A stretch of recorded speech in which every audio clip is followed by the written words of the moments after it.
I don't want to get into that.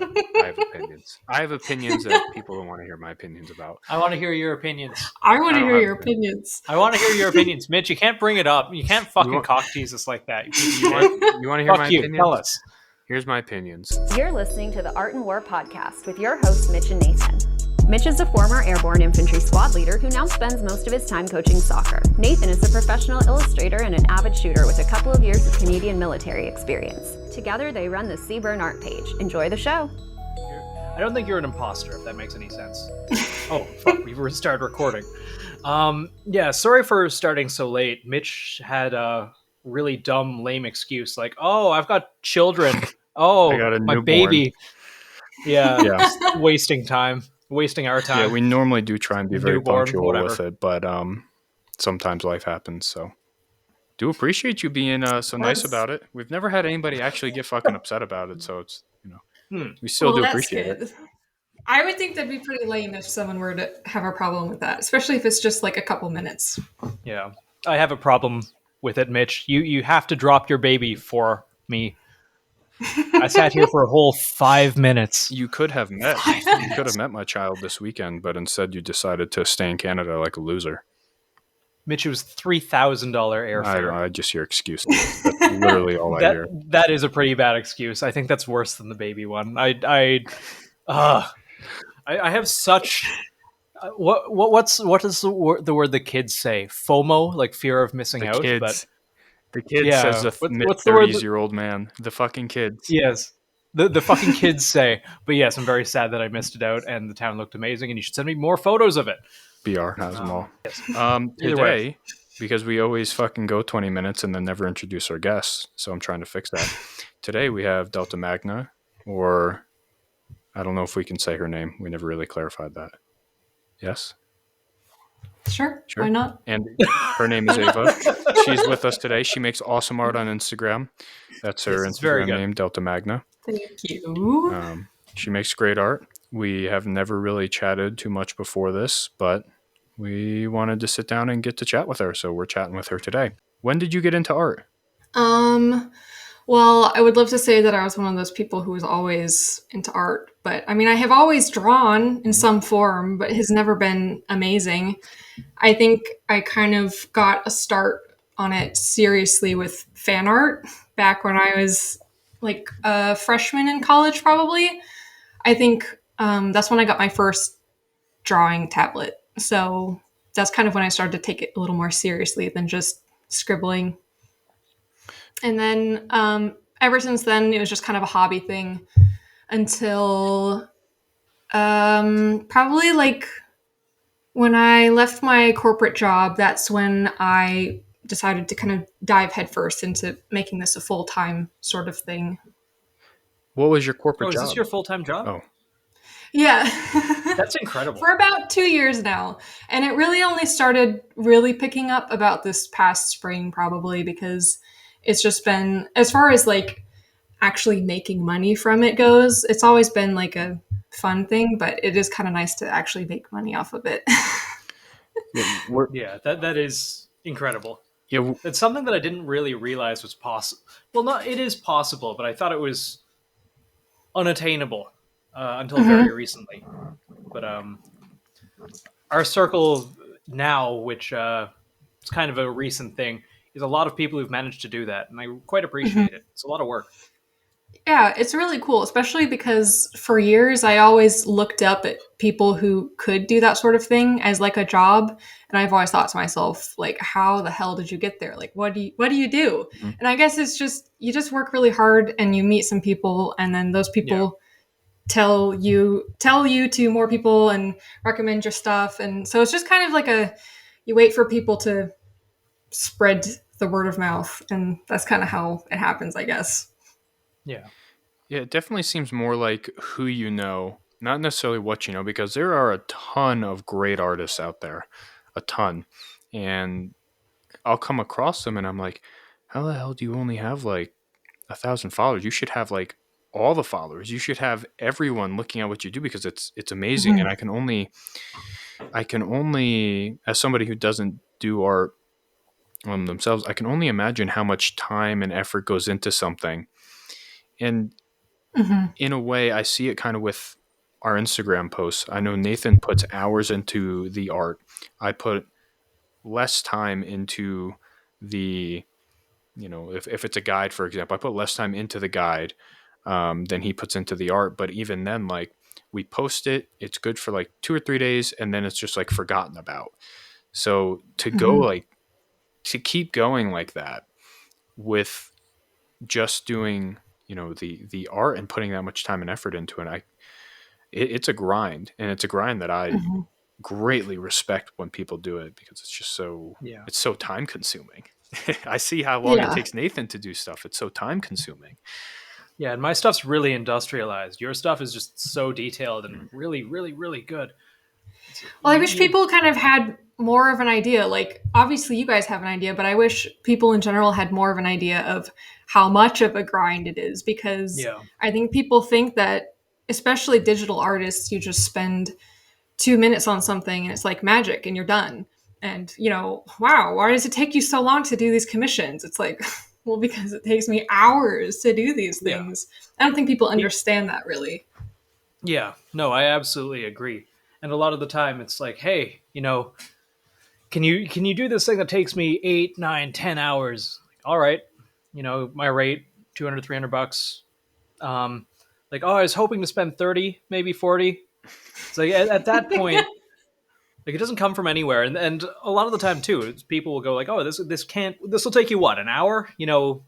Why am I paying for this? Minimum wage is 12, 13, $14 an hour. Why don't I just pay you that? It's like, because you're paying for all the things that came before this.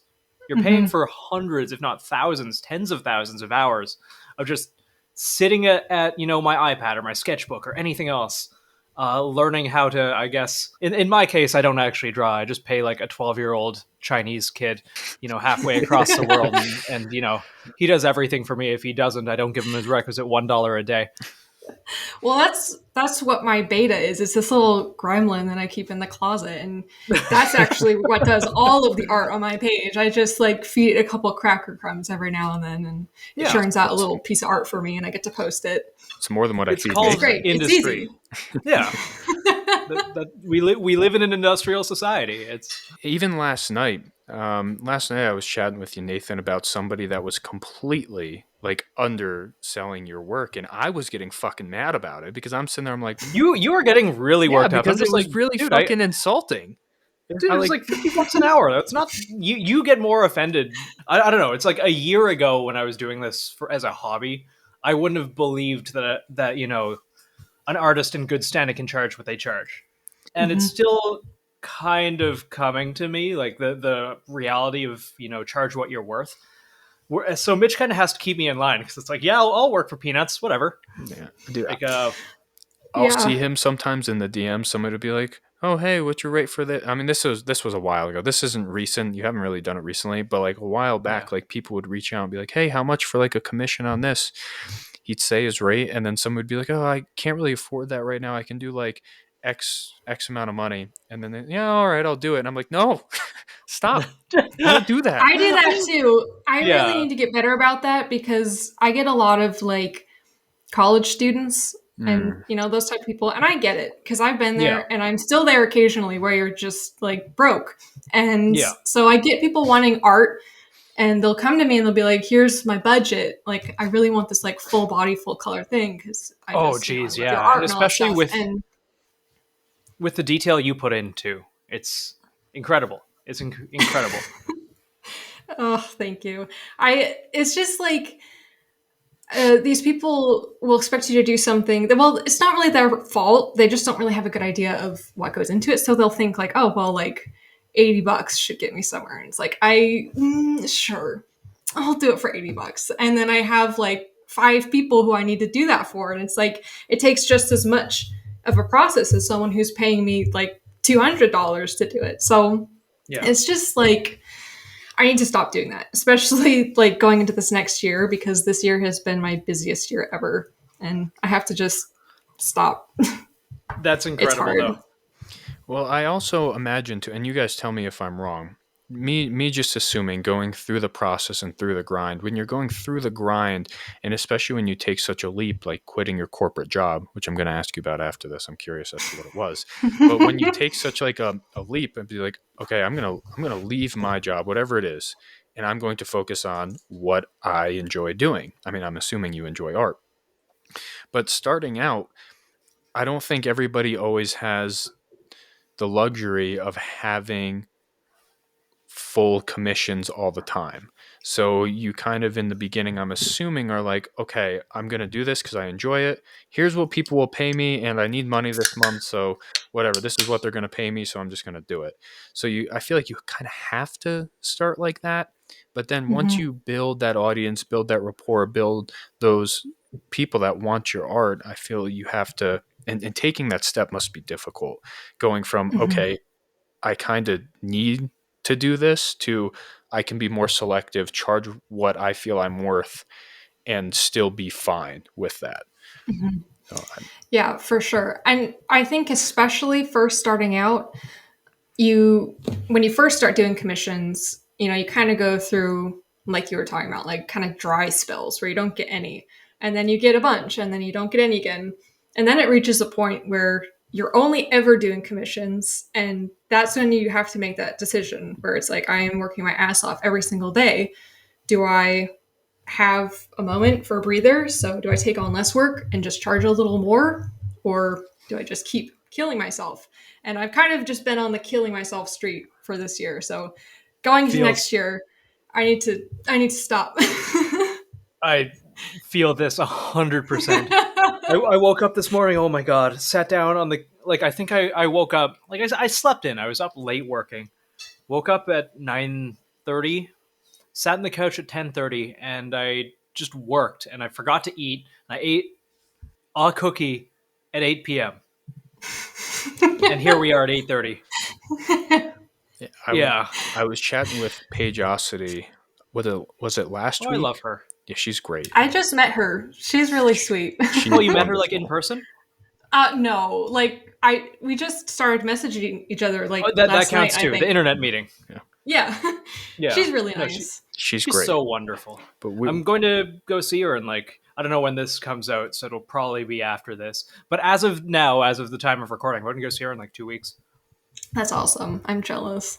Yeah, I was really chatting, excited. I think it was last week when her and I were talking, and I was getting like her perspective on just some things, and she mentioned how she's like 4 or 5 months behind on commissions. I could be misquoting. I think it's around there though. And I'm like, Jesus fucking Christ. And she's closing commissions entirely. Yeah, and she's closing them entirely. And I'm like, to have that luxury to be able to close it is great. And I am so happy that you can recognize like, hey, I am like 4 or 5 fucking months deep in like commissions.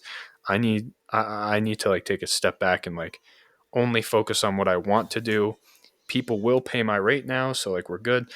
And I feel getting to that point though, it must be very difficult. And when you're there, it must be very difficult to kind of put your mindset into.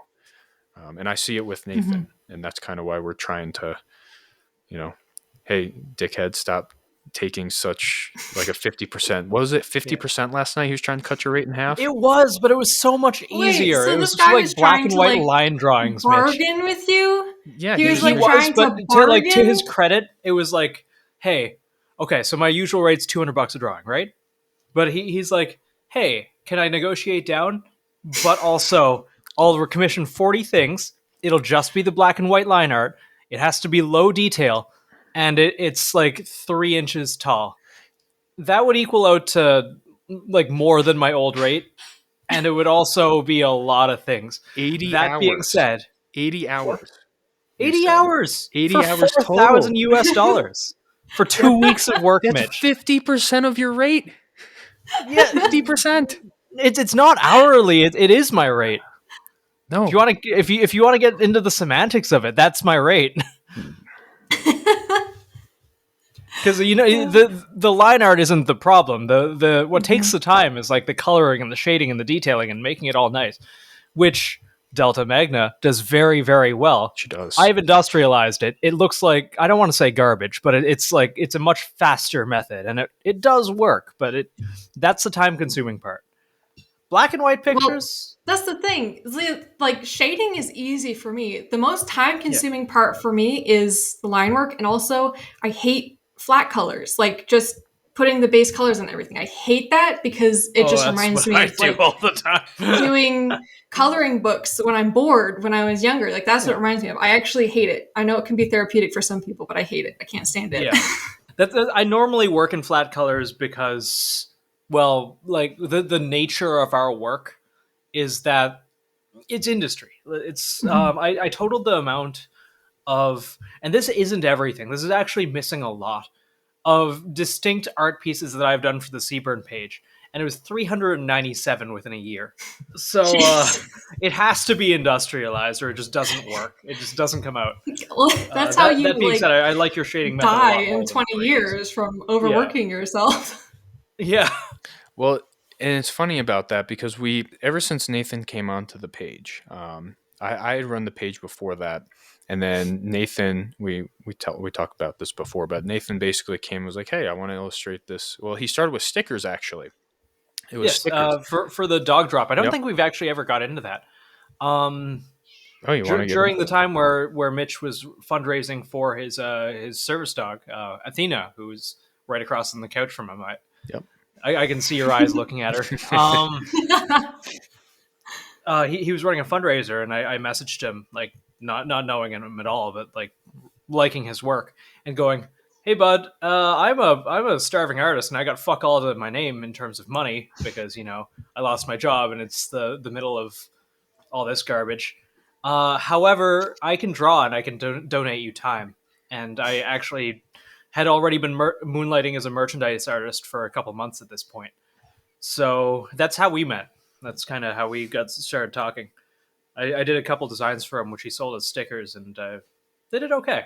I see a few They did people with great. them here and there. They did great. That's awesome. So wait, you see people like just random people out in the wild with your stuff?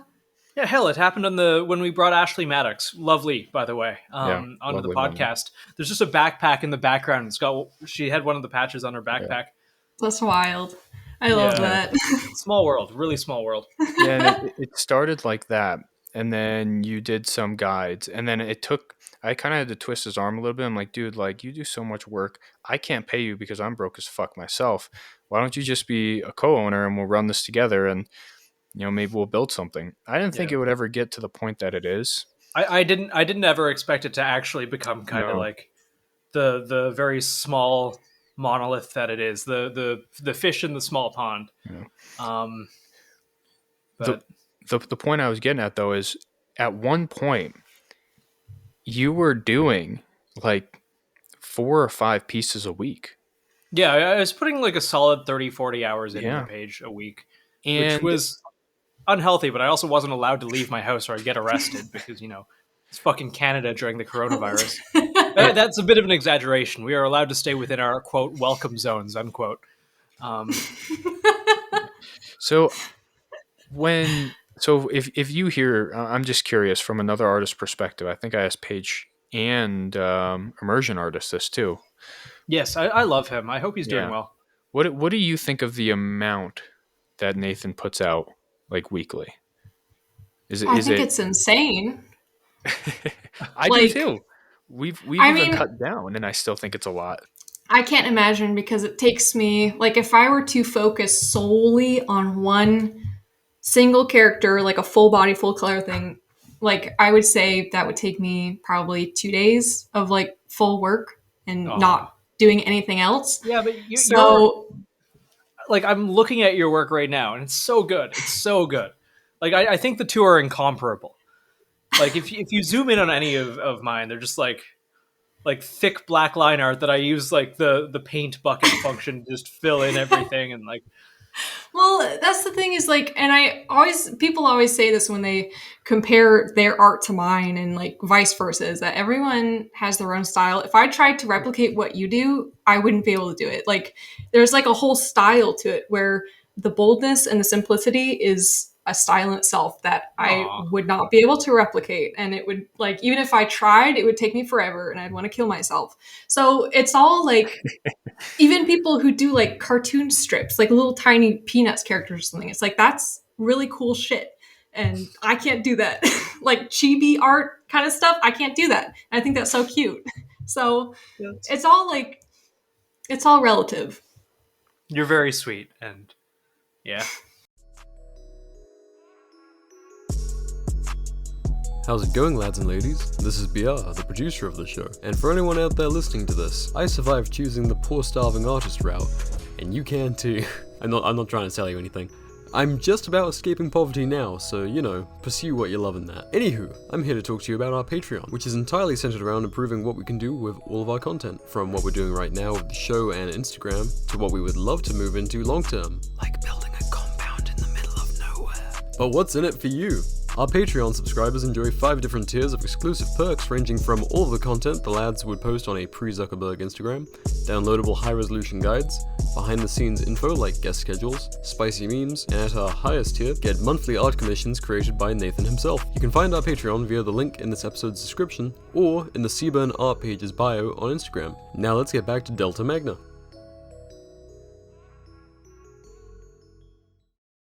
So, what were you doing as a corporate job? So I went to school for film, and I got out and got a job in Salt Lake City doing videography for a fashion company. And it was a pretty sweet gig because it was like my first job outside of school. And I had only really been working at Trader Joe's up until then. So I was really excited about it.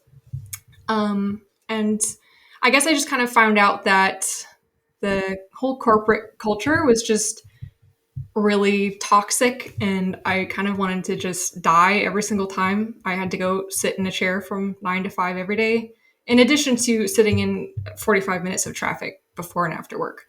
But I kind of decided after working there that that wasn't really the life for me, and that film wasn't necessarily really the life for me either.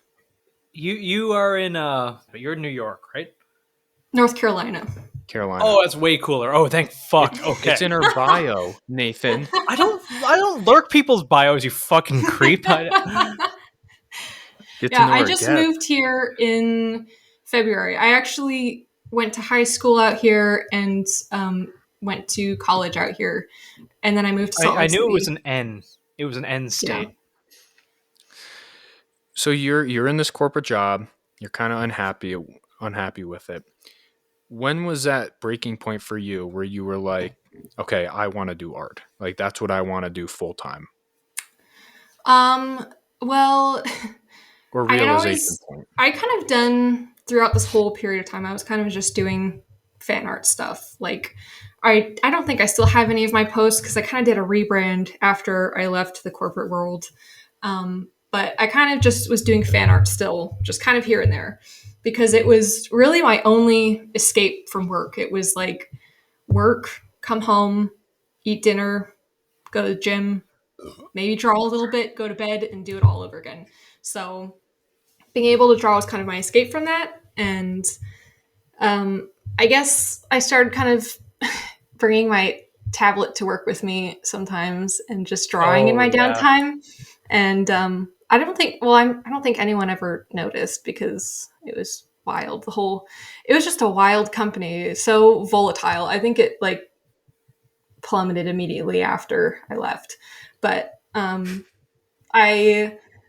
mean, that's kind of Salt Lake City companies for you anyways. Everything is just so crazy out there.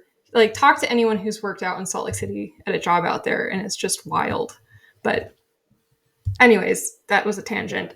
So I kind of just, once I left, I kind of went through this phase where it was like, I could either bust my ass trying to find another similar job, doing something that I didn't really like as much, or I could take this opportunity now and also bust my ass, but spend the rest of my life doing something that I actually wanted to do, which I found that art was something that I actually wanted to do.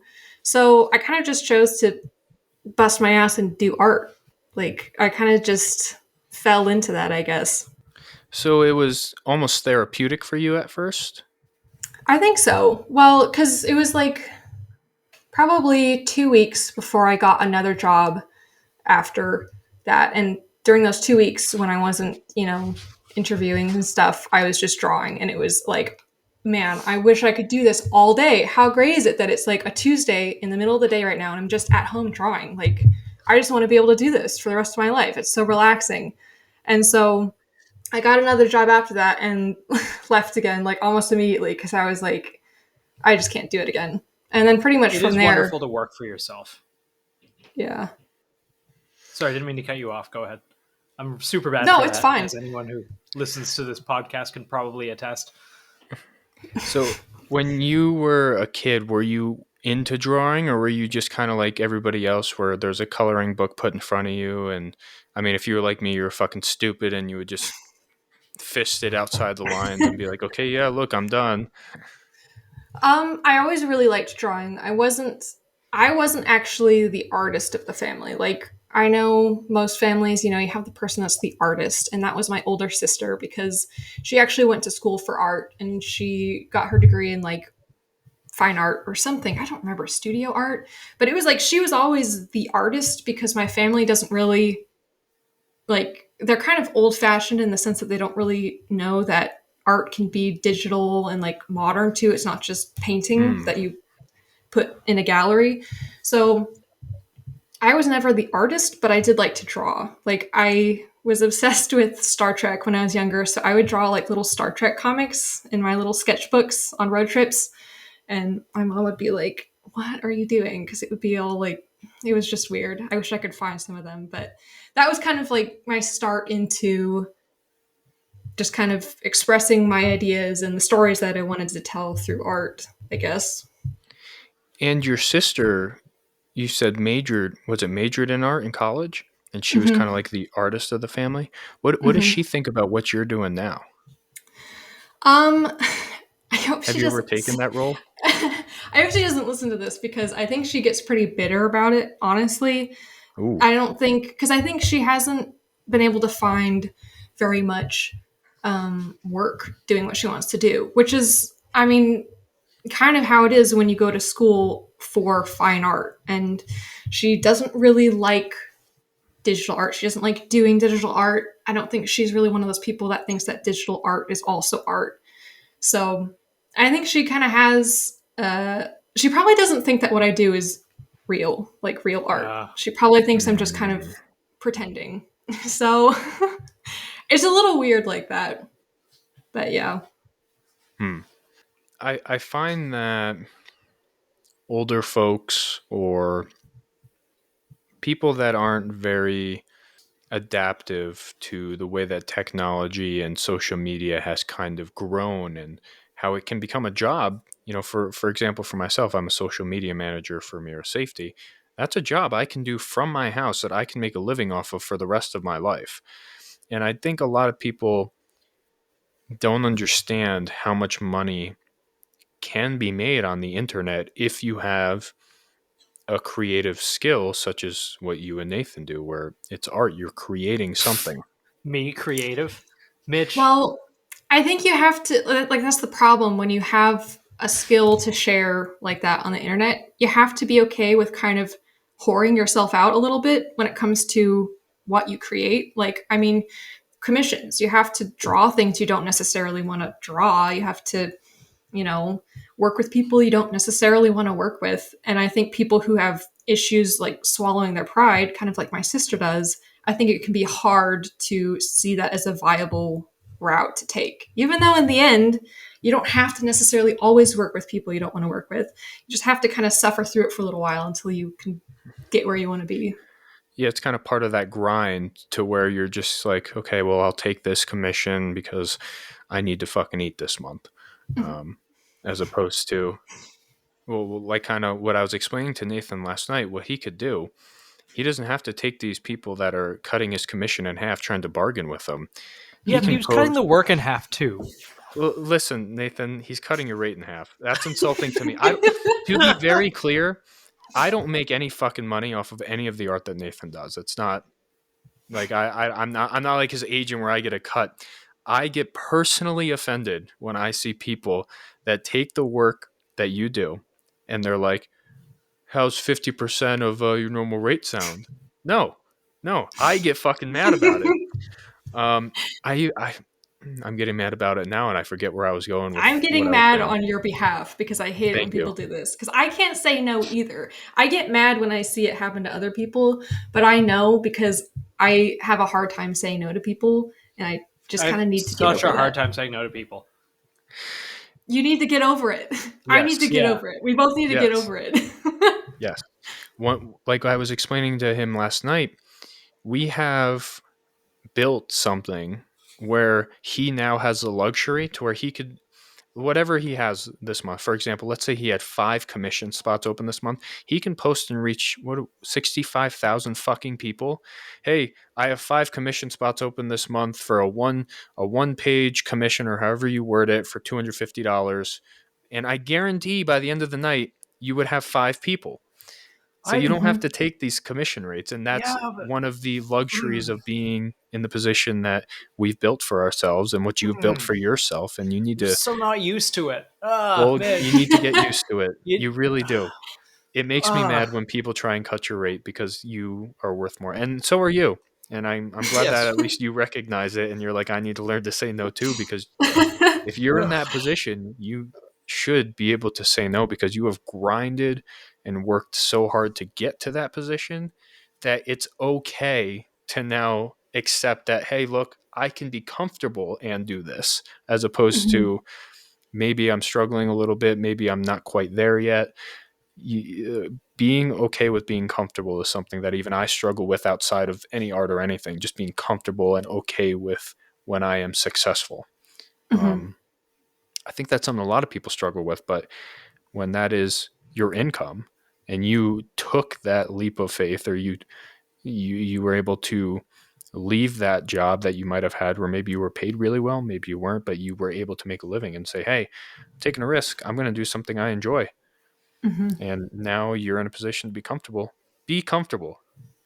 If there's any artists out there, be comfortable if you can be comfortable, please. Please, please, please, from somebody who isn't an artist that sees it happening, be comfortable. Mhm. No. Art Yeah. is born of suffering. I haven't said that in like 10 episodes. Fuck you, Mitch.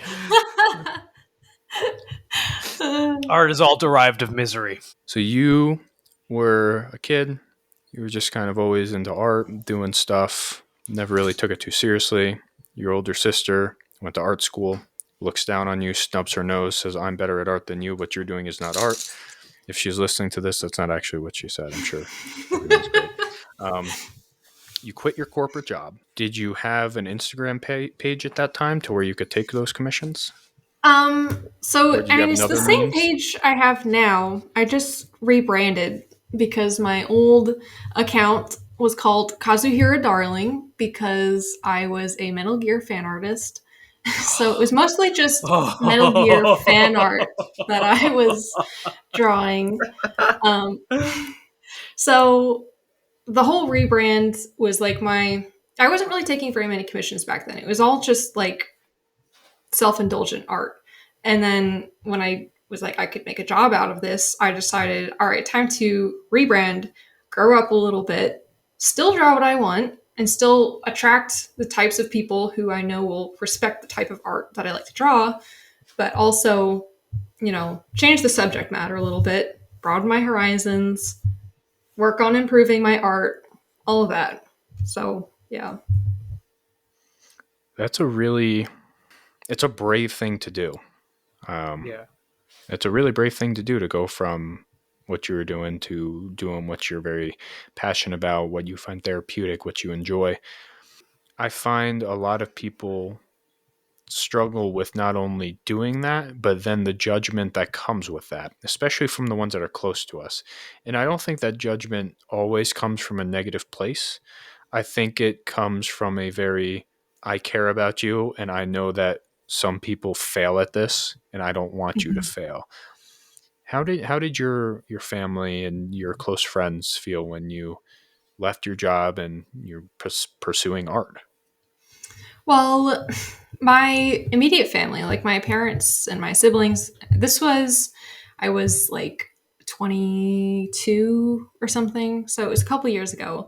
I was already like way out on my own. And my family, we're not like super close in the sense that everyone has like a group chat and everyone's always checking up on everyone else. But I think like they trusted me to just kind of go in the direction that I needed to, and they would say, "Hey, you have a job yet?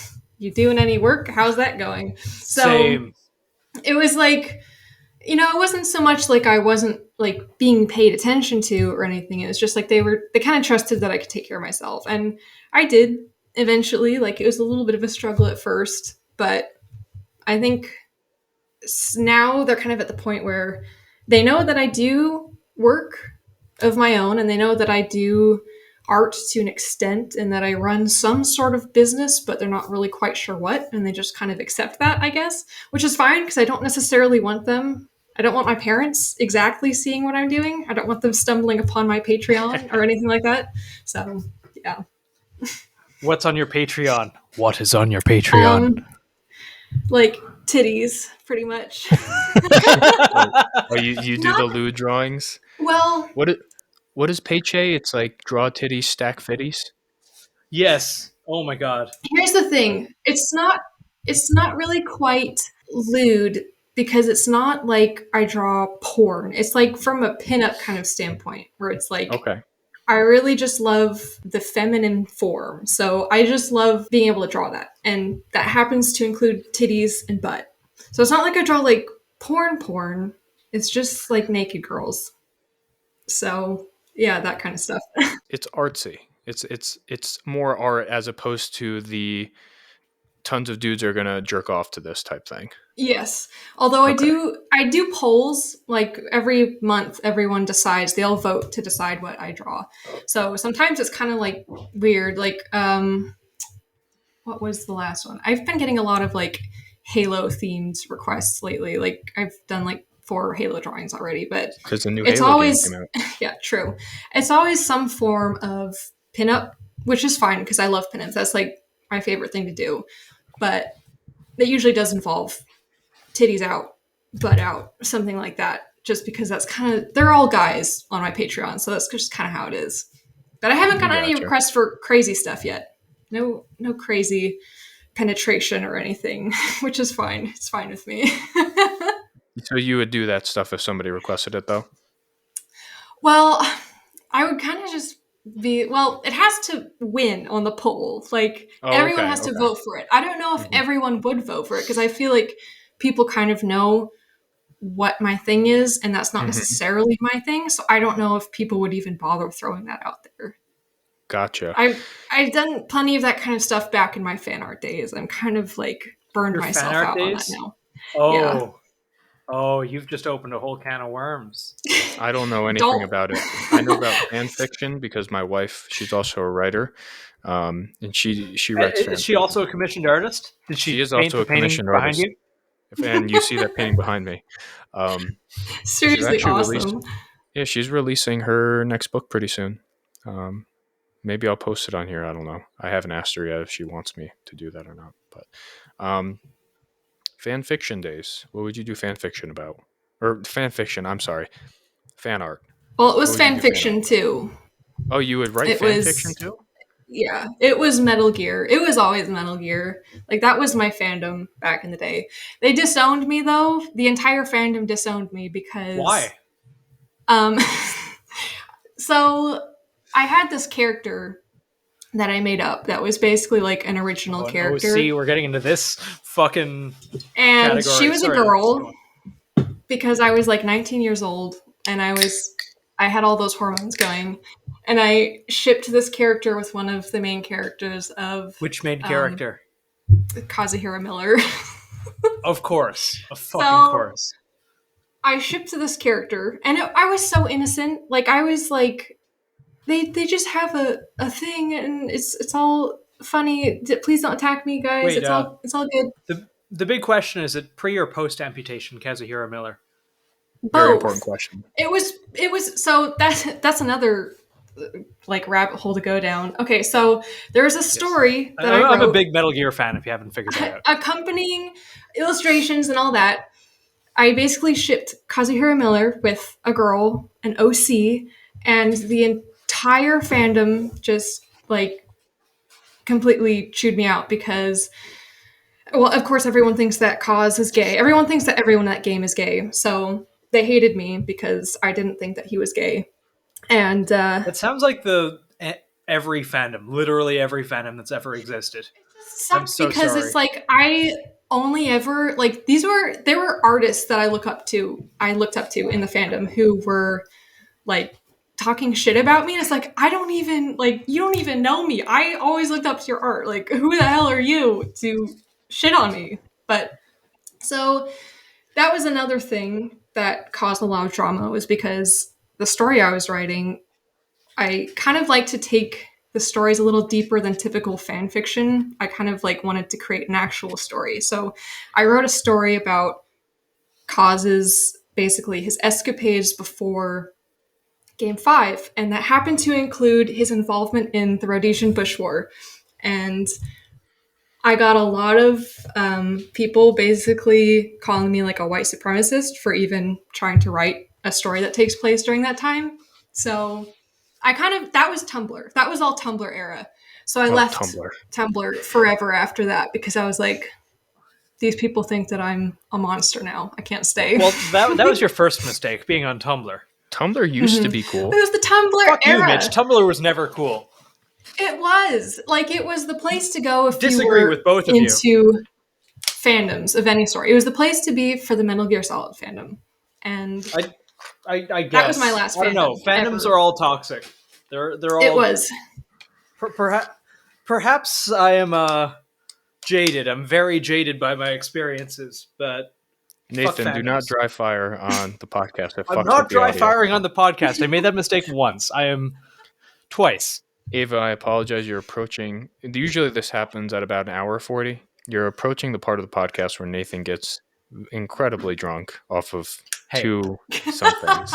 All you And know just- what I've eaten today? A cookie. Yeah, It's and 9 that's p.m. why- and that's why. All right. Okay. I don't drink very often, except for the podcast. You're being efficient. It's good. You're being Yes. efficient. It's called cost management. If you don't drink except for podcasts, then the alcohol goes much further. So you're doing fan fiction and fan art. So you're really fucking doing a lot of creative shit. You're writing. Not only are you writing, but you're illustrating these things that are happening as well. And you piss off the Metal Gear Solid fan base. It's not hard to do. It's not hard. It's really not. I took it so seriously because I was seriously like 19, Yeah. 20 at the time. So Yeah, when you're young, the it internet's felt like my opinion world. means something. Yeah. Yeah. Because these were all people that I looked up to, and everything was just, it was shit. You go through that. Did you do any other fan fiction fan art, or was it just Metal Gear Solid? It was really just primarily Metal Gear Solid. I think I was so driven by spite after what happened, because I kind of brought everything onto Instagram. That was kind of my journey from Tumblr to Instagram, was then, because I wanted to escape all that shit. So I brought all of that over from onto Instagram, and that's kind of how I started meeting other people and getting into other things, and kind of just forming my own original stuff that I wanted to take on into the future. I remember, I don't know how old you are. I'm about 24 or 25, I think. I always forget. My wife has to remind me. But I remember being in middle and high school. Tumblr used to be the shit. Like, that was the place for creatives to go. And before, that's how me and my wife met. I used to write books as well when I was very young. And I had a very small publishing deal, and that's how me and my wife met. But I started on Tumblr, and I remember way back, I'm talking 10, maybe 10, a little more years ago, Tumblr was like the perfect place to go because it wasn't toxic yet. I mean, I'm sure there was still some toxicity, but it wasn't toxic yet. It was just a bunch of nice people collabing, getting together, networking. And then I don't know what the fuck happened. Tumblr turned into a fucking cesspool really fucking quick. It was I don't always know. a cesspool. It wasn't always a cesspool. It was always a cesspool, It Mitch. You just wasn't didn't see always it. a cesspool. It wasn't, I Nathan. remember- Highly disagree. I remember like my high school days, because we're the same age. Like, I remember all of that stuff. Like, it was a really great place to meet people who were into the same stuff as you and who supported you and your creative endeavors and all that. And then suddenly it just turned into this place where people just shat on you for no reason. And they tried to find reasons to shit on you. And it's like, you could have been the nicest person in the world and only ever treated people with respect, and you still get shit on. You want to know what I'm going to blame? I'm going to blame One Direction, because now that I'm thinking about it, do you remember when everybody became fucking obsessed with One Direction to the point it was like Niall, Harry, Liam? I even know this shit and I'm not into them. But back when they became a thing, Tumblr got a hold of them, and it was like every single fucking person became an expert in all these other people, and if you weren't an expert in these people, you were wrong. In that type of mindset, I don't know if One Direction is actually at fault, but I'm going to blame them personally. I think One Direction Probably ruined Tumblr. like that was just the catalyst for everything, I think. I don't know, guys. I think it's gone on longer than that. I personally think that it dates it back to the Industrial Revolution and its consequences, which were a disaster for the human race. They've greatly increased the life expectancy of those of us who live in advanced countries, but they've destabilized society, have made life unfulfilling, have subjected humans to indignities, have led to widespread psychological suffering, as well as inflicted severe damage to the natural world. Thank you. That is why Tumblr is terrible. Thank you, Nathan. He gets that at least every other episode that's in there. It's not. Okay, every third, maybe. Close enough. So Tumblr wasn't always a cesspool. I don't know if anybody listening was a creative on Tumblr back before it was a cesspool, but it used to be fucking lit. I ended up moving to Figment. Have you ever heard of Figment? The fuck is Figment? It sounds familiar. It sounds like, was it one of those places that people on Tumblr were like, oh, Tumblr's dying, let's go here? Was it one of those places? It was like that in Ink Pop, where like if you, it was mostly for writers, but there were illustrators on there too. Where if you, it sounds familiar. Where if you wrote, and that's why I asked, because I know you wrote fan fiction now. I know Tumblr, kind of the people that weren't toxic moved to Ink Pop and Figment. Ink Pop first, and then Ink Pop eventually became Figment. That's where I ended up meeting my wife, and I remember reading people's fan fiction on there and thinking, wow, a lot of this is really fucking good.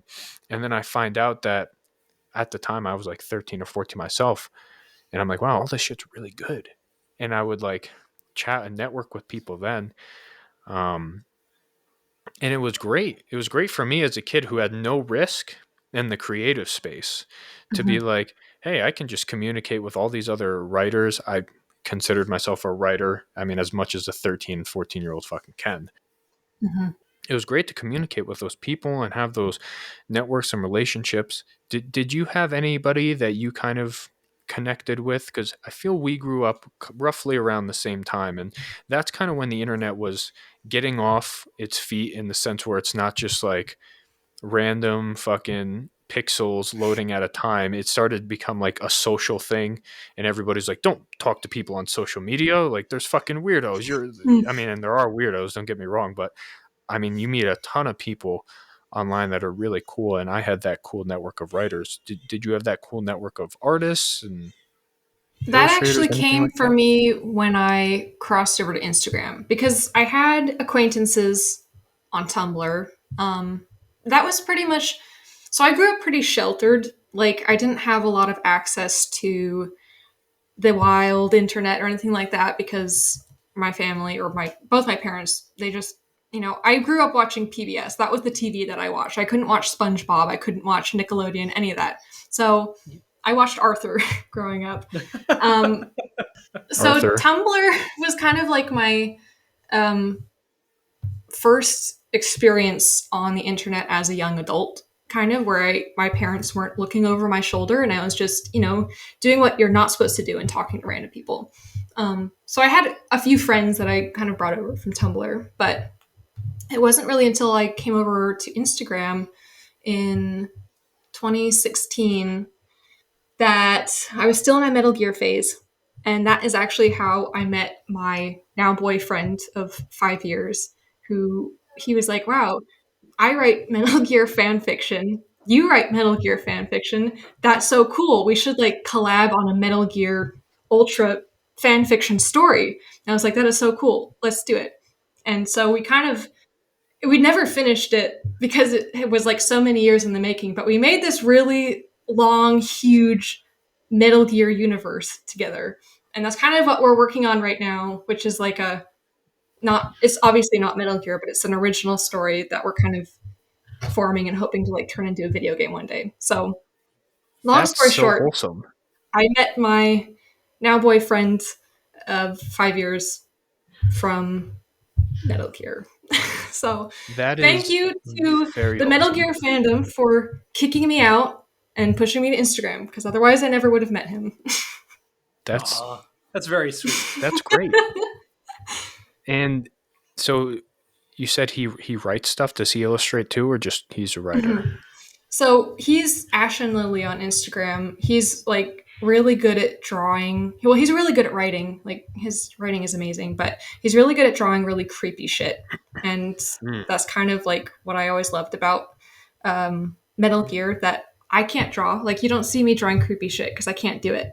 But um, he's really good at that kind of stuff. So I brought all of the soft, emotional, womanly aspects to the story, and he brought all of the crazy, like creepy, gory, bloody things to the story, and it was kind of just like a match made in heaven like that. What's his at? What's that? What's his ad on Instagram? Oh, In case Ashen people are, Lily. Yeah. what is it? Ashlyn? Ashen Lily. Yeah. Ashen. Sorry, I'm gonna look this up while we're on the podcast because we're a very professional podcast here. We're a very professional podcast. How do We you are spell so that? professional. ASHEN.LILLY. .LILLY. Mm-hmm. He doesn't follow me, but I'm gonna follow him. Yeah, do it. How do you spell that again? I'm also going to do it. ASHEN.LILLY. Oh, he made a Patreon too. Yeah, We're he gonna just plug both of did. your Patreons at the end. I see that. Wow, he does I'm just really going to send fucking good. a picture of my balls. Hold on. Don't do that, Nathan. I'm sure he'll be fine with it. He does really good art. He's awesome. He's really like, that's the thing.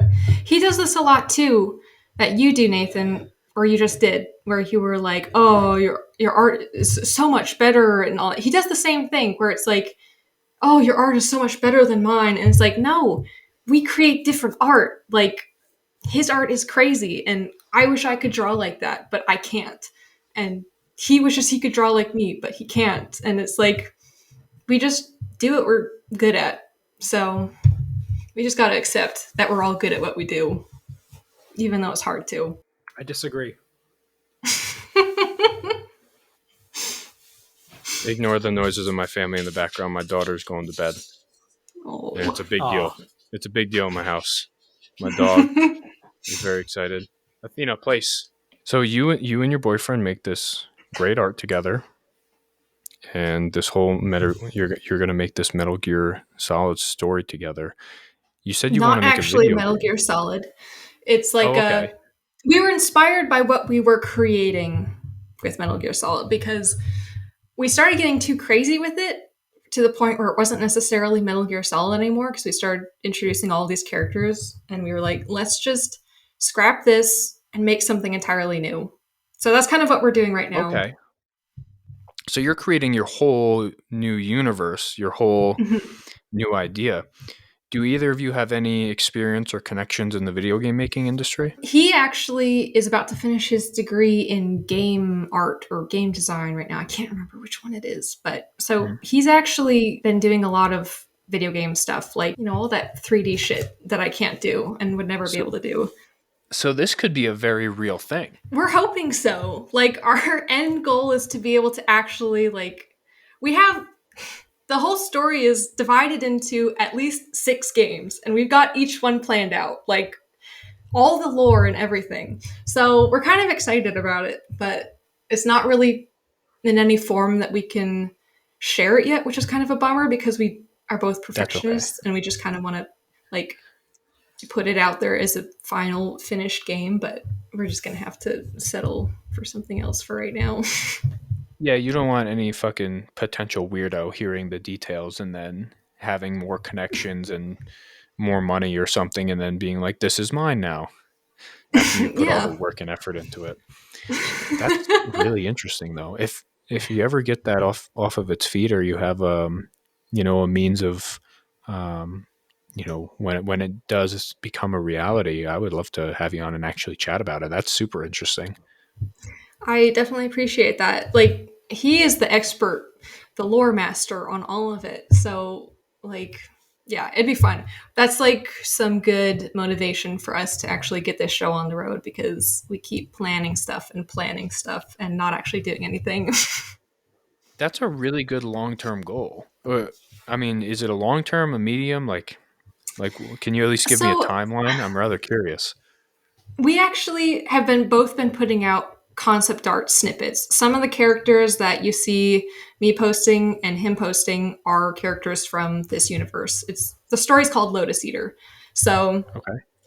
we kind of post, we're both like concept artists, so all we ever post is concept art, and it's like, what are we supposed to do with this? Because we just draw the way things are supposed to look, and we don't have anyone else working on this other than us. So it's like we go on our morning walks every single day and we talk the shit out of this story for this game that we're working on, and we get all excited and we're like, what do we do? Okay, we're gonna draw some shit. And it's like, this isn't necessarily like a book full of drawings that we're making, it's a game. So we need to get to the point where we can start making it into a game. And he's actually really good at doing game stuff. So he needs a little confidence boost in that department, I think, to get that ball rolling. Just make him fucking do it. Just make him. Yeah. Yeah. Just fucking force him. Yeah, is he your beta that you're feeding crumbs in the closet? He is your beta. Yeah. I wish I could say that. Now we but know he's it's not the goblin. I wish I could say, but he's like huge. So he's not really a beta. He would probably Don't matter. cry if I called him a beta, though. He would probably be like, you're right. That's really intriguing. See, this is why it's super selfish. We say this, I mean, I say it all the time. This is why I like having people on the show, because I just get to know them and learn about what people are doing, and that's super fucking cool. You want to make your own video game. You have, you started, and just hearing how you started, fan fiction, pissing off Tumblr people, which wasn't difficult to do when you did it. To Yeah, it's not hard to piss off the Tumblr people. Is Tumblr Yeah. still a thing? It is. It My got bought up sister's by still on Verizon, it. I think. My sister still sends me like Tumblr memes that she finds. I'm like, Tumblr's not the place to go for memes anymore. Like, don't send me Tumblr humor, please. I don't know what the actual culture of it is like anymore. Yeah, Tumblr used to be like the cool, like hip place where it's like you had to know somebody to know about it, and then once you were in, like you were all fucking in. Mhm. And now, I mean, I didn't even know it still existed. I haven't used Tumblr in years. I think high school, I haven't either. but that's super interesting. So, video games might be on the horizon, and if they are, I hope so. I'm going to play the living shit out of them, and we're going to talk about them. Okay. So you and your boyfriend working together, making awesome art together. Is he a full-time artist too? He is, so he's like a part-time artist, I guess. He doesn't do it for a job like I do. He actually has a whole other corporate job that he hates, that he wants to get out of. That seems to be the way of the world. Yeah, it's kind of like that. He's at a point now where his corporate job, he's got like a really good leadership position. So I keep convincing him it will be really easy for you if you really want to make a jump into the gaming industry as that same role, just in a different industry. Like, if you really work for it, you can do it. Not that he doesn't work for it, because he's a really hard worker, but I think he's just, as everyone is, afraid of taking the leap into the unknown, like that I did and that you guys did, just kind of going out on a limb and trying something new. I think it's really scary for people to just kind of not know what the future is going to hold in that sense. Oh, it's incredibly scary. It's leaving security behind to pursue something that might not work, no matter Mm-hmm. how. And that's just the thing about creative spaces and creative people. No matter how committed and dedicated you are, it just might not work. And Mm-hmm. you could be there. And that's why I was talking about earlier. There are so many great artists who go unseen for, I don't even know. I don't want to sound rude. I don't know if that's the right word to say, that go not unseen. They go unnoticed maybe by enough people. And wow, a lot of them deserve it. Mm-hmm. And sometimes they get a big break, sometimes they gradually build something for themselves, or sometimes they're just instantly successful. But there's also a lot that never really get anywhere with it, and they took that leap of faith and they fail. And Mm-hmm. I think that's just true for anybody in life. You can fail, and it's a very humbling experience. I mean, I failed. I'm sure we've all failed at some point in our life. To make it though, and to make something for yourself when you do it, I think it's beautiful. And for people to be able to take something that they create themselves, I'm lucky enough to be able to collaborate with somebody who does that. Just that process of, I know what goes into it on my end, where I have to create a guide or I have to create a concept, and then I have this vision and idea in my head, but I never put in the time or cared to put in the time to actually make art. So to have somebody that's kind of like on the same level as me when it comes to the same things and the same topics, to have that ability to be that creative is, I mean, I'm super happy that Nathan and I are able to work together. And we always say it's more of a friendship first. And I know Yes. we're not intimate like you and your boyfriend are, I'm sure. I But mean, he says that, but I think we're pretty intimate. I mean, we have seen each other naked a couple times. Yes. We do Just send bro random things. nudes. Yeah, we send random nudes to each other if we're pooping or something. I think that's just a dude thing. But Uh, no, that creative mindset, and to take that leap of faith and into yourself nonetheless, and have the confidence and ability to build something for yourself is great. Um, would you ever say that you had any doubts where you were on the verge of giving up? You ever have any of those low? I mean, there's highs and lows, but you ever have that low where you're like, I can't do this anymore. This was the wrong decision. Every day of my fucking mm, life. yeah, it's kind of like it's hard to try to think of one moment that happens because it happens a lot. It happens when I like don't get as many likes on a post as I would want, or it happens when I don't get any followers for a week or something like that, where it's just like stupid stuff where it's all social media related things that just make you feel like you're failing even though you're not. And like that's kind of just part of the toxicity of social media. It's a blessing and a curse because it can make or break you as far as your spirit goes. Yeah, social media is a strange place because it's designed to be addictive. And not only that, when something does really well, like when we have a post that gets like 17,000 likes, we're like, holy shit, we did something right. This is good. How do we replicate this? And then maybe we'll do something where it gets like 3 or 4 thousand. And maybe this probably sounds like, oh, poor fucking you. But in perspective, because this is like our sixth account. Ours. Mm-hmm. This is mine and Nathan's when we started working together, like second or third. Before that, I was doing it on my own for 3 or 4, I think. To have something that is super successful feels really good, and to put a lot of time and effort into something that doesn't do well, regardless of numbers, wherever you're at, it's fine. Like what's well and what's not good for Mm-hmm. yourself.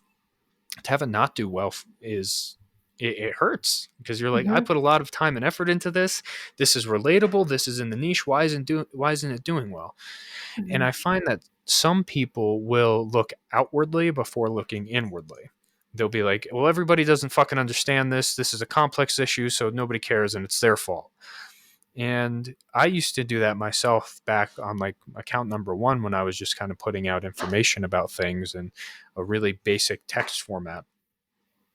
And I started eventually to be like, well, maybe I'm just not communicating it well enough. Maybe I'm not doing a good enough job. And that too can be dangerous, because then you're like, Yeah. I'm not good enough to do this in general.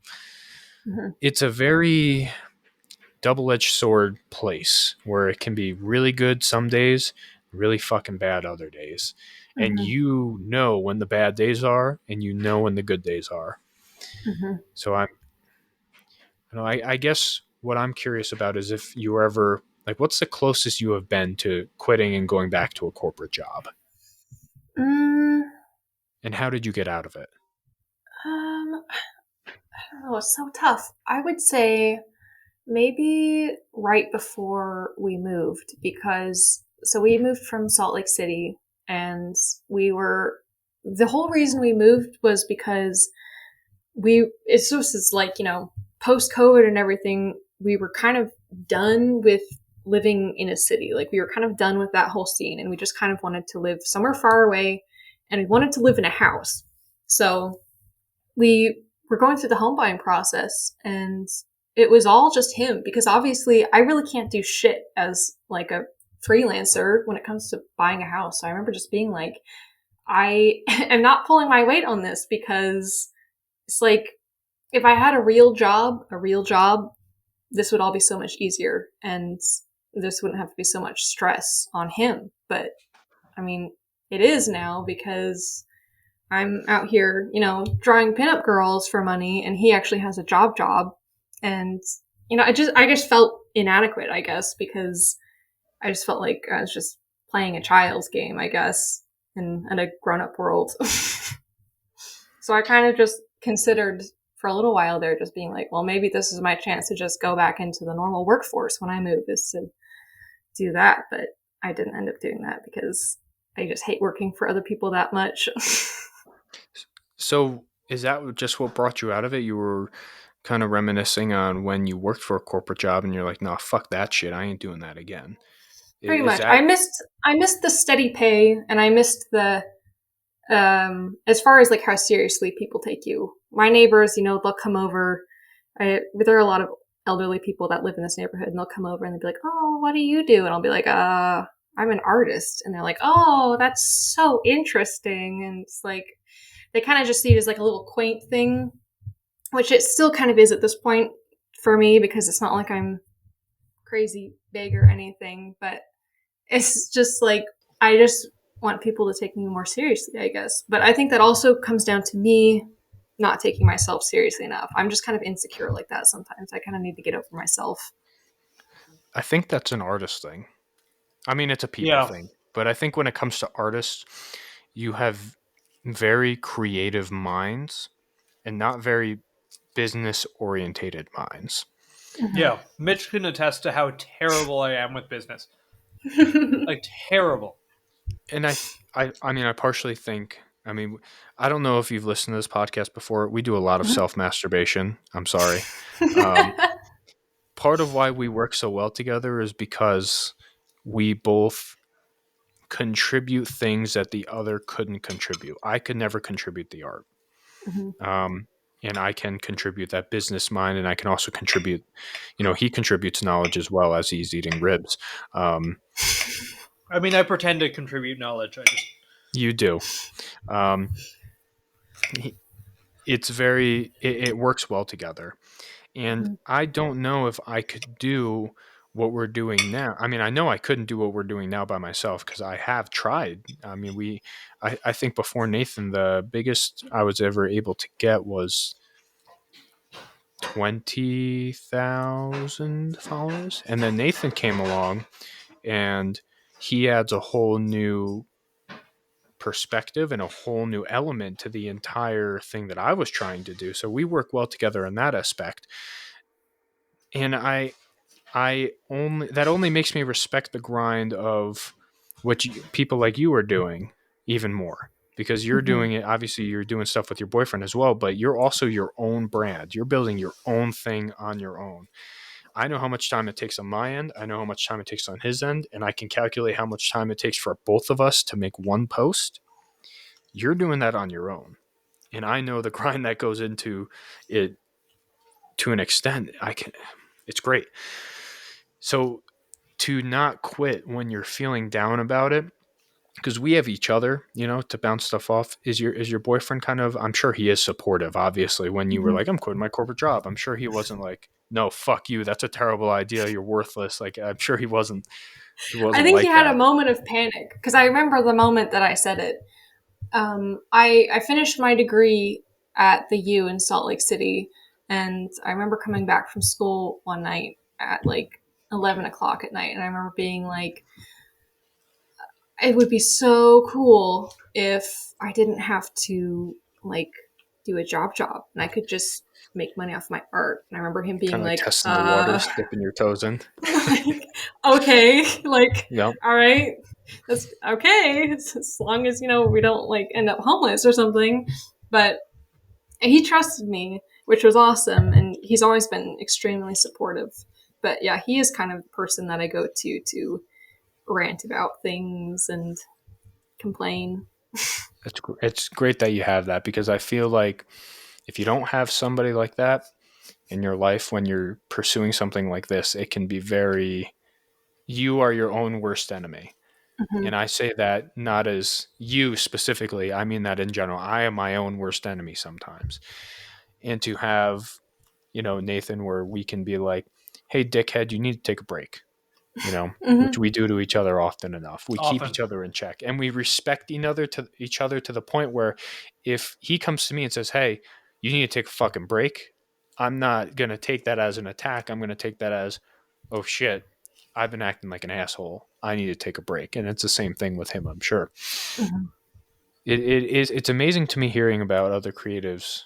I don't consider myself a creative. I do very basic shit. You two are the creatives. So when I say creatives, it's amazing to me talking though to people that are creatives and other creatives besides Nathan, and hearing how there's a lot of very similar mindsets and perspectives that is shared amongst artists and amongst other creatives, because it is such a unique. It's not unique to be a creative. It's unique It's a to, unique circle of hell that we all exist in. yes, Yeah. and it's unique to take that leap of faith after being secure. It takes a lot. Well, We're and like you said, not all people succeed at least the first time, and that exactly. can be disheartening. It can be so disheartening that you never try again. Like you try to become an artist and then it fails, so you go back to a corporate job for the rest of your life, and you just want to kill yourself because you don't have an outlet for your creative energy anymore. So it's like it's depressing. I'm glad that I've been successful, at least relatively, because I would be so damn depressed if it didn't work out. So that I was going to ask that next, and this is a question for both of you. When you kind of started doing this stuff, I kind of know Nathan's perspective because we kind of built this thing together. When you started pursuing this, did you have an end goal in mind?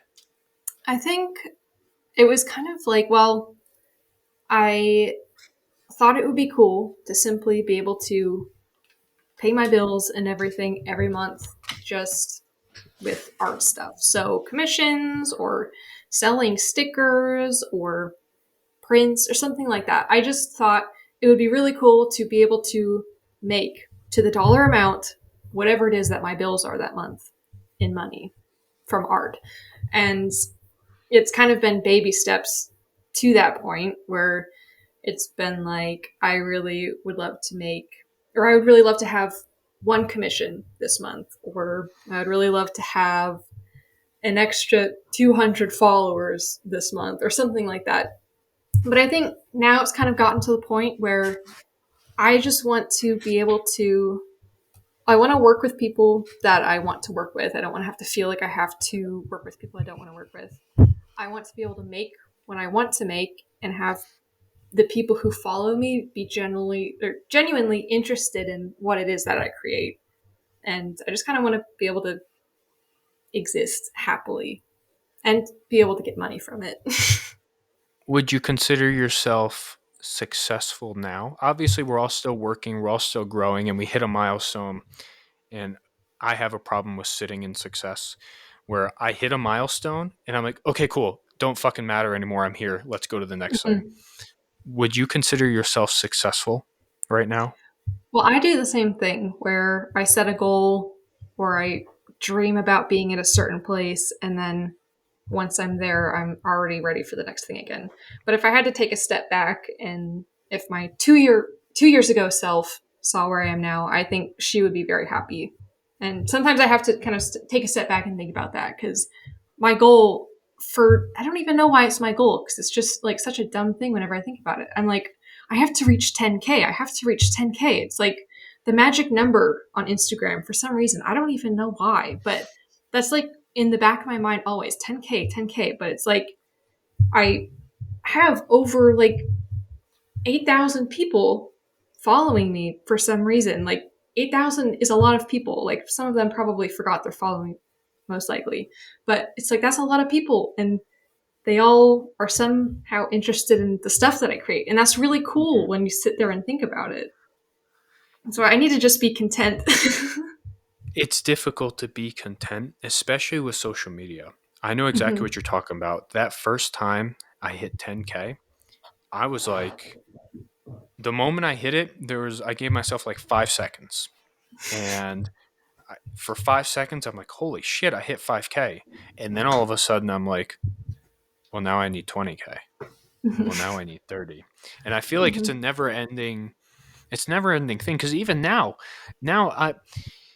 I have to force myself to sit here and be like, holy fucking shit, 65,000, whatever some odd people care enough to not only follow us, they engage with us and they Mhm. they talk with us and in the DMs. And sometimes I don't forget about it. I overlook it. And I'm like, yeah, but 70K. 70K. If I hit Mhm. 70K, then I'm good. And then we hit 70K whenever we do. And I'll be like, now, if I hit 80K, I'm fine. And it's a never ending cycle and it's difficult. It's very Mhm. difficult to sit in success.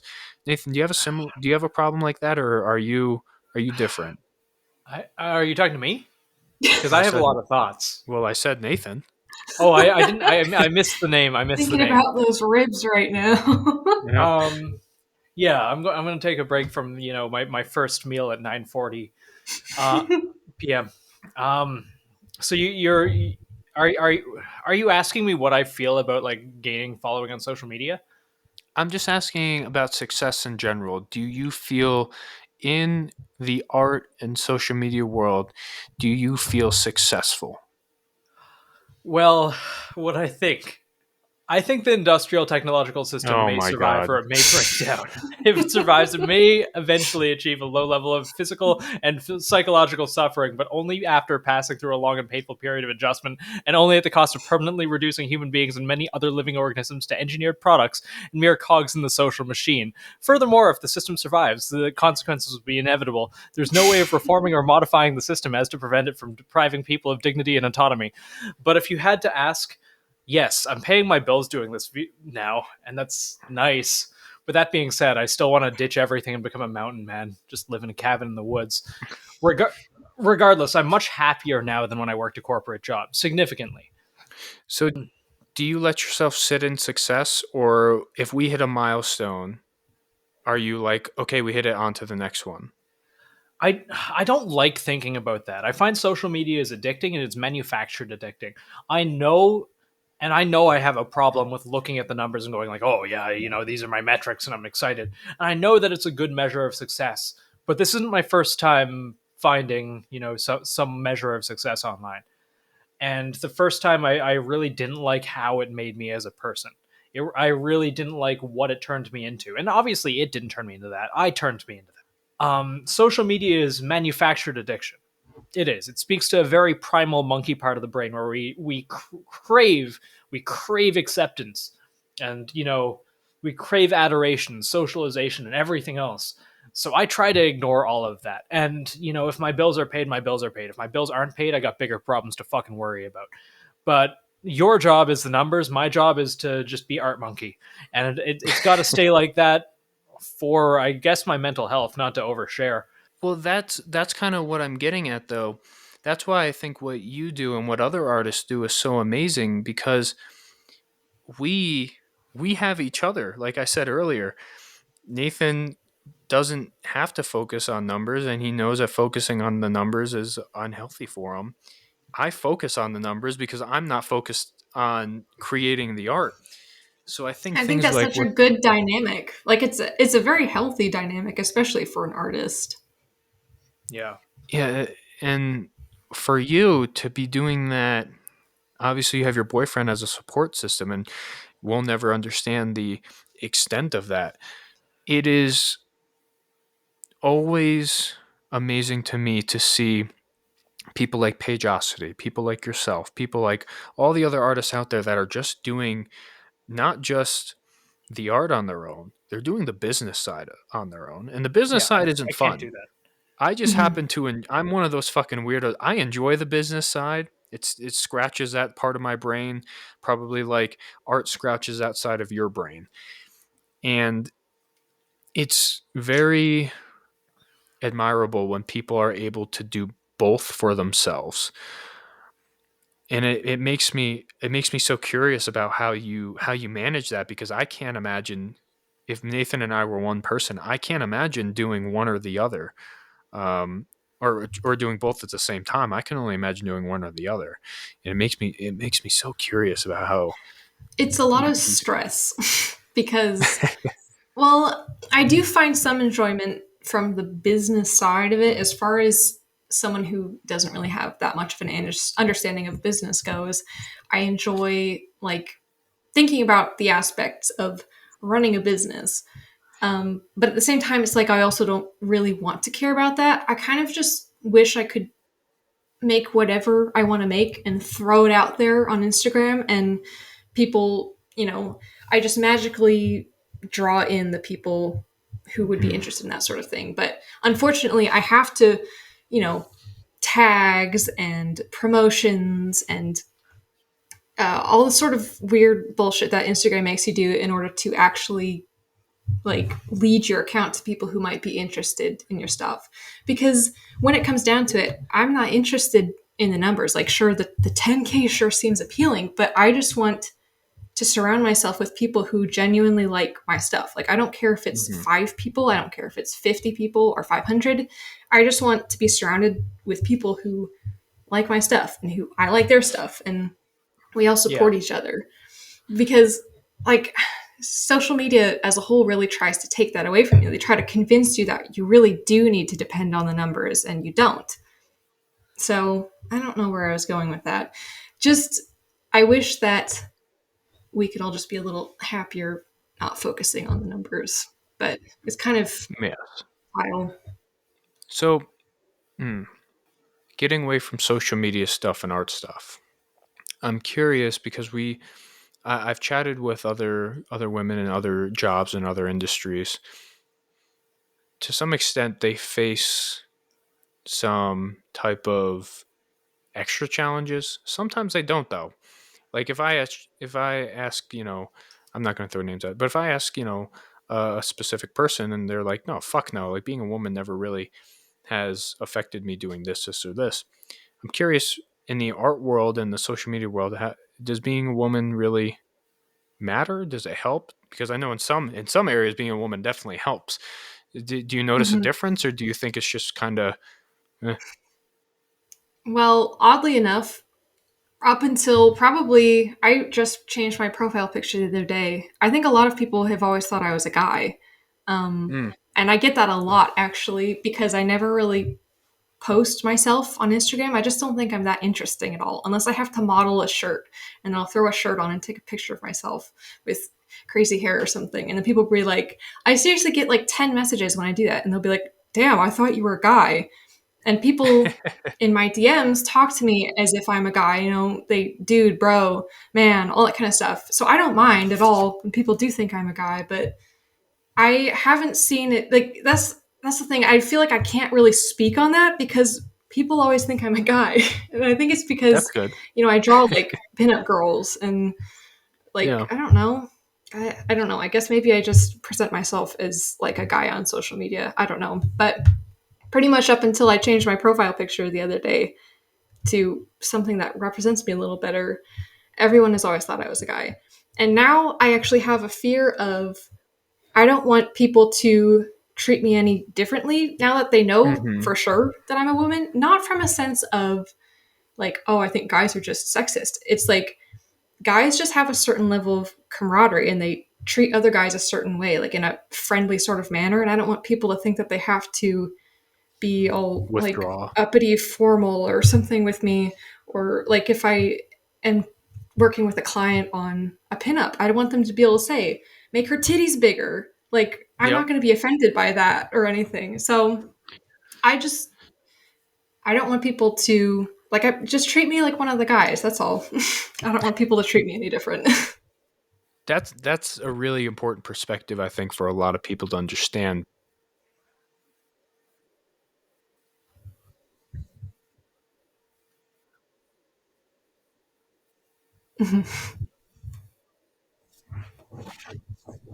Weren't even allowed in the infantry, so I didn't interact with them.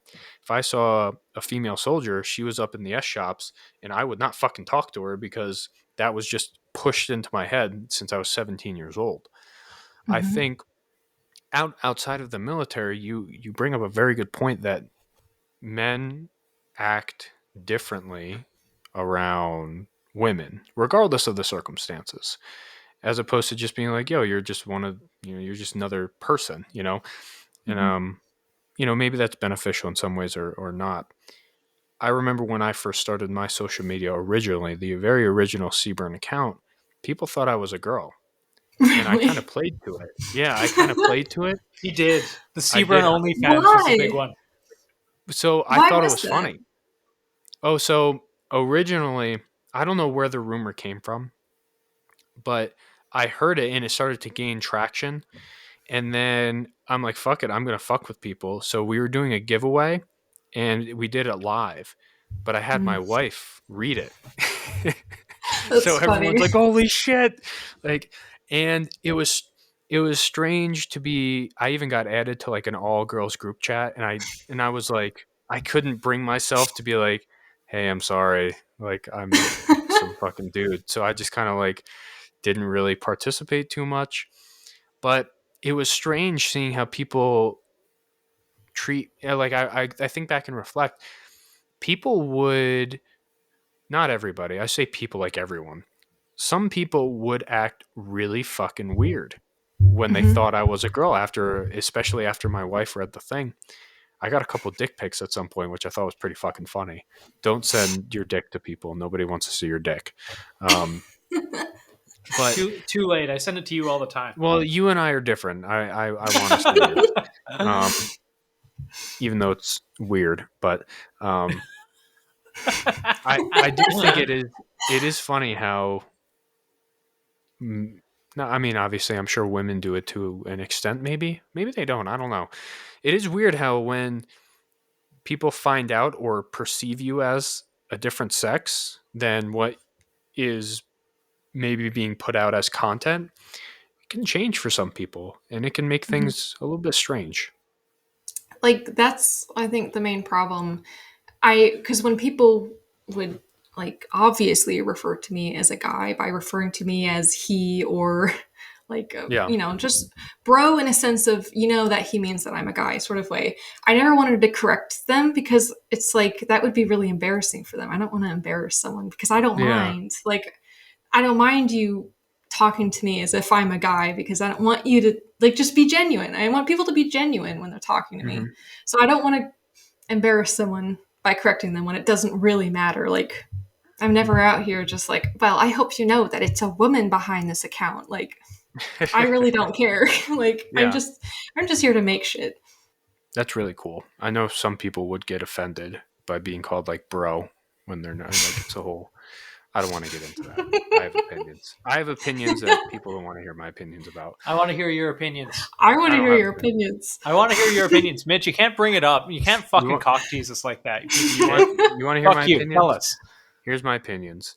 You can have whatever identity pronouns you want. And if you ask people to call you that, sure, I think it's a respectful thing to address you by whatever you want to be addressed by. But if I don't fucking know, or if it's very standard, I mean, society has standards for what, if I have a dog, for example, my dog looks like a dog. So you're gonna, hey, what's up? Like little, and treat her like a dog. You're not gonna treat her like a fucking cat. You're not gonna expect her to purr. Same Mhm. things. But if my dog for some reason became sentient and was able to communicate and was like, actually, I'm a fucking cat, dickhead, I'd be like, all right, you don't look like a cat, but call you fucking cat. Sure, whatever, it doesn't matter. I don't care enough to make it a big deal. But I do know that some people do make it a big deal. And especially on social media, it's very difficult to tell unless you're obviously posting pictures of yourself. And I think, like you just talked about, where you changed your profile picture to a girl, you don't want to embarrass people, and it's not a big Mhm. deal. People, and bro, I call girls bro all the time. I call my wife bro. Like Yeah. I feel like bro isn't a gendered thing. Not to get all political and talking about sexes. I was just genuinely curious if you in the art space have experienced anything, pros or cons from being a woman. Um, Yeah, well, that's the thing. It's like it's hard to say because I don't have a lot of face-to-face interactions with people.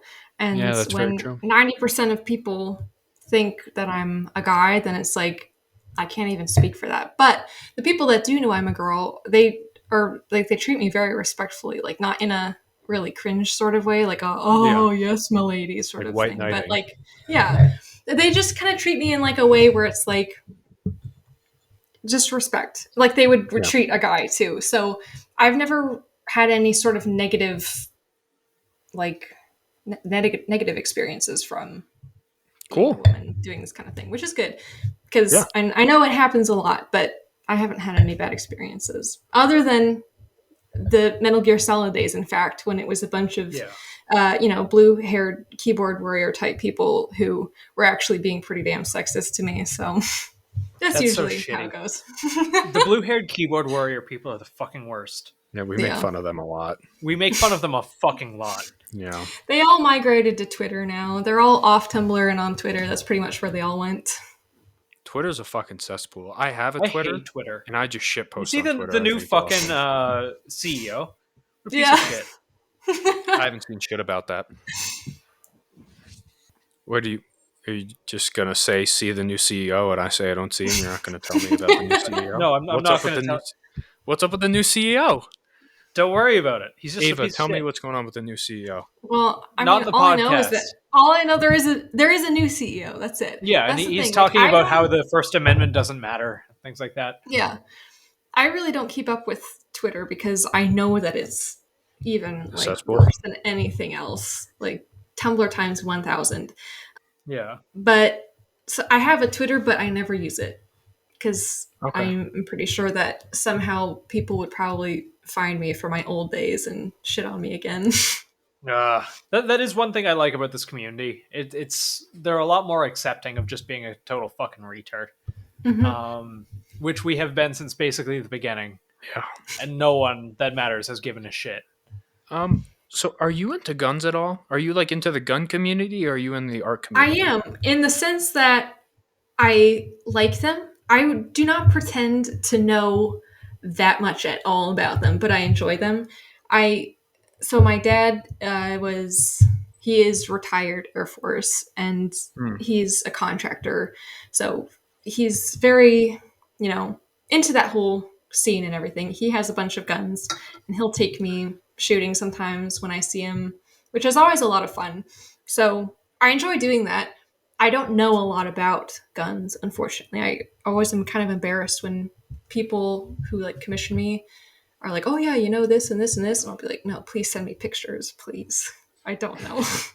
I just need more people who like. I want people to genuinely teach me this kind of thing without being like know-it-all-ish kind of. I do want to learn more. We were talking with Ashley Maddox about being a woman getting into shooting, and I feel like there's some really good experiences and some really fucking terrible experiences because people like to, and this isn't just with women, this is with anybody that wants to get into shooting. People like to fuck with people. And when it comes to something like guns, where it's supposed to be fun, guns are really fun to fucking shoot. people will just be like, oh, take this obnoxiously large caliber gun in a really small package that's going to break your fucking Yeah. wrist because I Like, think it's going to be funny. yeah, take this 12 gauge. You've never shot a gun before, but like take this 12 gauge pistol grip pump. I'm not going to show you how to hold it. Just pull the trigger. I hate that. I hate that so Yeah. much. Yeah, people think like it's oh well, people are getting into guns. That's the quickest way to fucking get people away from it. Exactly. You know, it's really sad to see, and it's not just with women. It's with anyone. It's with anyone. If a guy's getting into guns and you hand them a fucking Jesus Christ, and you hand him like a Desert Eagle, and you're like, yeah, just fucking hold that out with one hand and fucking shoot it, and he breaks his fucking wrist. You know, like he's not gonna want to shoot guns anymore. He's gonna be like, this is dumb. This is terrible. Why does anybody do this? So yeah, we're gonna try and hook it up with some people who are actually genuine and learning themselves or have knowledge and aren't fucking assholes about it, because the more people that get into it, the better. And if you want to get into it, I mean, fucking get into it. Is your boyfriend into guns? We have one single Glock in this house. That's it. We need more than You should that. make that 2 blocks. You need to I pump know. those up. Those are rookie That numbers. was- Yeah, you need That those are was- rookie fucking numbers. Yeah, that was the plan, and then we moved, and all of my money went into home renovation. So it's time for something for me, I think. Yeah, I also asked because I saw that you kind of sometimes will draw gun tactic related stuff. Like you have is it a flashbang or a stun grenade? That is recent Oh yeah, on your. that's a flashbang. A lot of the guys who commission me are, just the tactical, merch, t-shirts, stickers, patches kind of stuff, and they want stuff for their business. So I love working with those kinds of people. I think like this kind of thing that like terrifies me the most about the gun community is just like how incredibly toxic and full of drama it is. Like It's like I kind Tumblr of like again. having a far away stance and watching all of it happen. I don't want to be a part of it. Yeah, no, for the best. We've been very lucky so far that we've been relatively insulated from it somehow. Yeah, the gun community is very fucking toxic. It can also, it depends which side you get on which day and which people. There's a lot of people that try and be very helpful, and there's a lot of people that are very fucking, oh, woman wants gun. Here's a pink snub nose. 38. Oh, here's a 22. Special. Yeah. Here's a 20. And it's just, it's really, it's sad to see, because I think of my daughter now or my wife, and I just got my wife a cowboy gun. We haven't went out shooting yet, but I got her a cowboy 22 revolver because it's what she fucking wanted. I thought she would think it's cool, and she's in the kitchen right now. So yeah. hey, do you think that gun that I got you is cool? She said, So maybe. Ava, before I forget, you'll be getting a message from my friend Angelica, who lives close to you and who is a friend who builds Angelica lives there? AKs. Yeah. And She's fucking dope. Yeah, she's the she's AK fucking girl with awesome. like half her head shaved, redheaded, fucking building AKs and shit. Yeah, no, Nice. she builds like AKs and Galils now. I contacted her and was like, hey, can you bring my friend shooting? You live close to her. And she replied like, fuck yeah, that's awesome. So I guess. Yeah, I mean, if you want to, like, no pressure. So she's going to send a DM. Yeah. Of course I do. I don't get Yeah. out much around here because I'm a workaholic, Well, like- kind of. So I really need to. Like I tell Nathan to do Nathan shit, you need to start doing Ava shit. Yeah. Which involves shooting guns, like Do shooting Ava AKs with my shit. friend. Whatever that is, do it. Well, it was a real pleasure having you on. Yeah, it was a pleasure chatting, getting It to was know you. awesome. Yeah, this is really, really good. It's good to have insight from other artists. Not that I'm an artist. I pay a child Yeah. again. Yeah, I feel like we don't. Well, we do. I mean, we had Immersion Artist, which is a Task Force we had Doom a artist. We had Immersion Paige, artist and Paige. and now you. Yeah. I do want to get more I'd artists say on. Garen Thumb's an artist in his own way. Don't fucking call him an artist. You think he'd call himself an artist? Artists don't call themselves artists. It's a rule. I'm calling you an artist. I'm not calling Mike an artist. Mike is a cool guy that makes videos. He's not an artist. Well, and that's it. Paige tried to call me an artist, and I'm like, Paige, look, I'm sorry, I'm not a fucking artist or creative or something. I'm like, Paige, look, I know you're just being fucking nice at this point. I'm just I'm the guy that writes words and has a rough outline for how this whole thing's supposed to go. Nathan's the artist. I'm not an artist. Oh, AWS. Check out AWS. Yes, I was about to say, are we going to do the ad read? Yeah, we're going to do the yes, ad you read. are. Well, no, fuck it. We'll do the ad read after she plugs herself in case people turn off during the ad read. Talk about yourself. What do you got going on? Where are you at? Where can people find you? Where can people support you? What's your commission rate if you want to put that out there so people can reach out and commission you? Okay, so Delta Magna on Instagram, and I have a Patreon where you can vote in polls if you want to see me draw titties, butt, nothing like crazy, just a little tasteful titty action. I do also do like stickers and stuff and prints on my Patreon too, so it's a pretty cool place to be. I'm doing like 3 comic conventions this year, so I'll be which ones? Scattered around the East Coast kind of a little bit. So they're pretty small. I'm doing one in Roanoke, Virginia, one in Wilmington, North Carolina. What else? I can't remember what else. Oh, there's one in Virginia Beach that I'm doing too. So I guess just keep an eye on my page for the dates and all that sort of thing. But Instagram's pretty much where it's at If anybody for me. goes to any of these Comic Cons and takes a selfie with Ava and sends it to us, I will send you free old stickers from original Seaburn accounts. The pressure's on for everybody. You can get stickers that aren't for sale anymore. That I only have a couple left. They're for myself, but now I'm going to incentivize people to go hang out. I just got a message from Angelica saying you guys talk about your dick so much. We did talk about Grantham with. She just listened to the Grantham episode where the last 5 minutes were just. Yeah, I don't know if you've listened to that or if you listened to the show, but we talked with Grantham about it. That's hilarious. I think I listened to like the first half of that one. We started, but you guys started out it, talking about so dicks, okay. I'm pretty sure. Yes. In the intro for that one, didn't you? Oh, man. Okay, Right. we're not going to get into that particular conversation right now. As Pageosity says, draw titties, stack fitties. Check out AWS. They make great belts. AWS.